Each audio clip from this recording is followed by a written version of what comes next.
Play-by-play for the Batcats. Brent, are you on the Wonder Woman Invisible Jet train?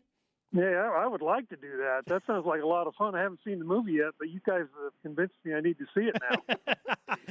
Brent, our work here is done, Brent. Yeah, I'm just excited that I don't have to listen to that guy from Cal State Fullerton go, "Go Titans, go!" Oh, my gosh. I tried to turn the crowd mic down every time he walked by, and the guy was unbelievable. He had hair down to his waist, no shirt on, and crazy guy. But that's the college atmosphere down there. Hey, and by the way, thanks for having me on episode 1001. I'm honored. You bet, man. We're beginning a new millennium of BYU Sports Nation shows, and hopefully you can help us figure out what happened to BYU baseball yesterday against Cal State Fullerton and what you expect from them and what they hope is a bounce-back game today.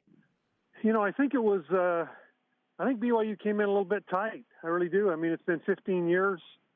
A lot of hype going into that regional. And, Fullerton, 26 straight regionals. And they played like it. I mean, they played like it was just another ball game, came out, jumped on top of the Cougars early, who were a little jittery, committed a couple errors in that first inning. And they just continued to put pressure on BYU. And Brady Corliss only went 2 2/3. Tough to win a game when your starter only goes that far. But just a lot of props to Fullerton. I mean, that is a good ball team.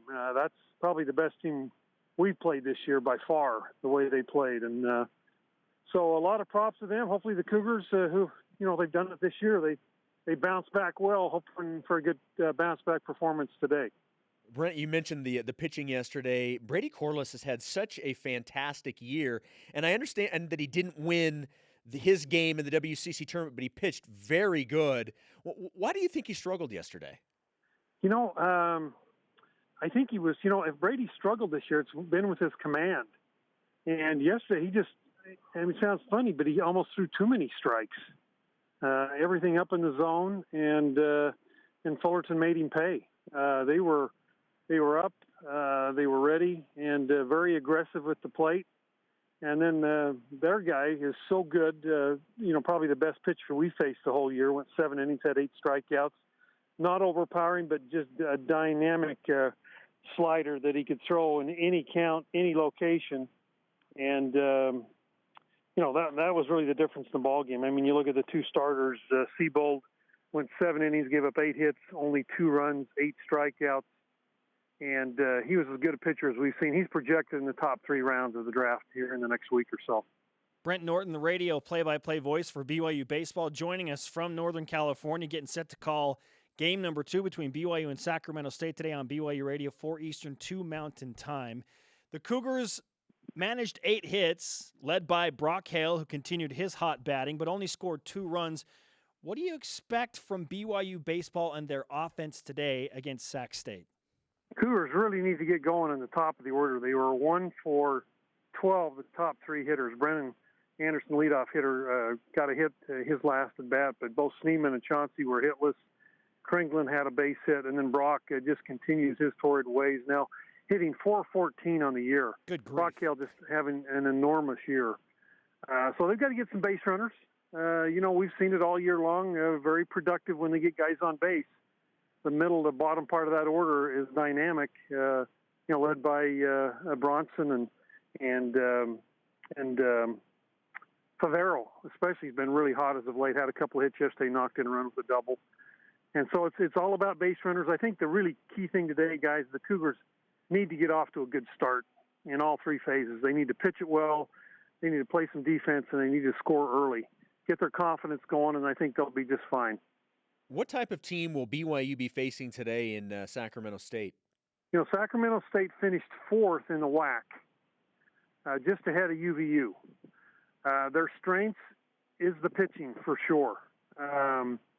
Not a great hitting team. They've been on a little bit of a roll here lately. They blew through the WAC tournament, won 4 straight, kind of surprisingly to earn a berth. Their RPI is over 100. So this is a team that BYU should beat. But boy, in the game of baseball, you never know. Momentum, Cougars need to kind of shake off that sluggishness that we saw yesterday and just get things turned around and play BYU baseball, basically.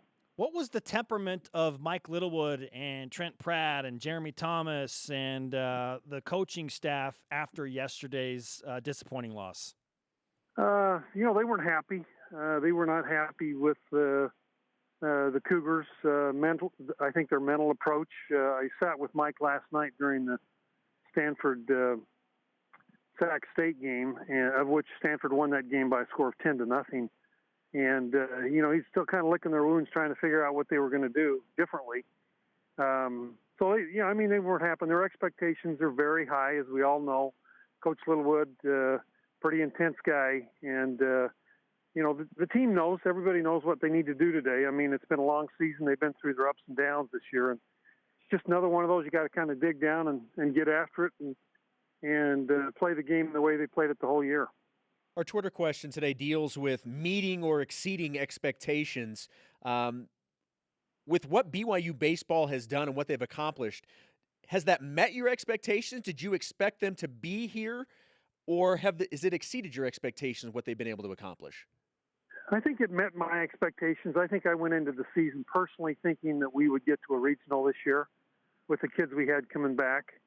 So, we're right there. I think if you ask any of the coaches or players, that they would tell you that we're not done. We're still moving. We're moving forward, and so I think generally it's met my expectations. I think a lot of people probably exceeded getting to a regional for the first time in 15 years. But Coach Littlewood, very driven, and he instills that in his players.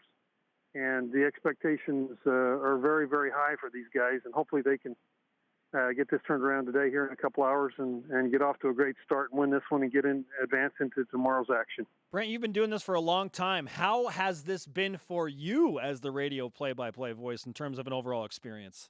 No, it's been great. It's been 15 years. I've done the last 3 regionals. This is my 26th year doing radio for BYU Baseball. And, boy, there's nothing like a regional. I mean, it's just a whole different thing. I mean, the West Coast Conference Tournament doesn't even compare. It's great. Yesterday, there were about, 15 kids off that 2002 team that made their way here. And a lot of fun to have all those guys here, Coughlin, Bergeron, Dabo, Ranger Weens, some of those old names that came together. They, in the last regional back in L.A., in 2002, the Cougars played in the finals against USC and lost, 13-11 in the final game. And a lot of great memories there, and these guys are here having a good time. And, boy, great support for BYU down here. There were a lot of fans here yesterday. Unfortunately, they weren't able to do a whole lot of cheering. But, again, they'll be back today and looking forward to a great game. Follow him at Brent Norton 1 on the Twitter machine. Brent, great to talk to you, and we hope that you don't have to deal with Go Titans very much today. Hey, I need Jason here so I can turn my crowd mic down every time he spots the guy, because every once in a while the guy was sneaking up behind me, and I didn't get to the mic quick enough. It's unbelievable, and it was a sight to behold. Oh, good stuff. Hey, we'll look forward to hearing your call today. Enjoy it. All right, Grace. Hey, appreciate it. Thank you. Have a great day. You got it. Brent Norton on the Deseret First Credit Union Hotline. Deseret First, your values, your timeline, your financial future.